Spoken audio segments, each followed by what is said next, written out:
What is ultra wideband? Ultra wideband goes on so in terms of signal deposition, ultra wideband uses a very ultra wideband, but essentially it has a dedicated frequency. Okay. So a very high frequency, which separates it from a lot of the IoT devices that are out there that use Wi-Fi. So Wi-Fi 2.4 gigahertz frequency communicates very openly. Anyone can get on it.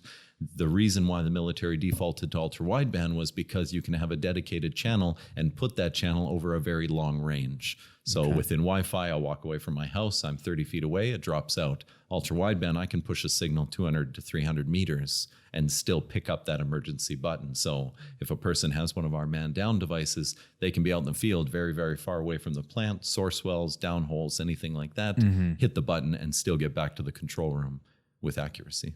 Very interesting. So how does say that you have, 5 people on a remote oil and gas site and you're using ultra wideband, what is the device that's actually on each personnel?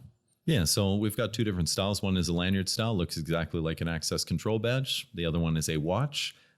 Same thing, but it's got a small cover on it so you don't be banging it on anything.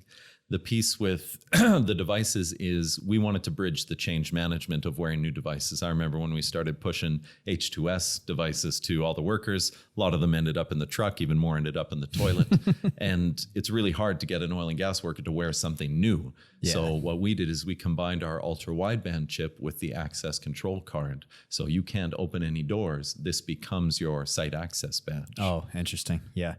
Yeah, that's funny on that point because I remember when I first started roughnecking on drilling rigs, we were drilling sour H2S wells out in West Texas, and we didn't have any monitors on the rig. We didn't have personal H2S monitors. And I remember someone coming out there and be like, man, this is fucking crazy that you guys don't have any monitors. And I mean, it took me several years to get used to actually wearing a personal device. And even, if I think back to like 2016, it was still something that wasn't that common to wear them out there. And, you fast forward to now, like it's pretty much mandated across the board. But you just talk about the adoption of having to get people to actually wear devices. I could see that being an issue for sure. Yeah, and we wanted to be able to position it so it wasn't something that's always rechargeable. Like a lot of those forehead monitors, you get 10, 14 hours out of a battery, you've got to recharge it, kind of defeats the purpose. So they came out with the single head H2S monitors that last like a 3-year battery life.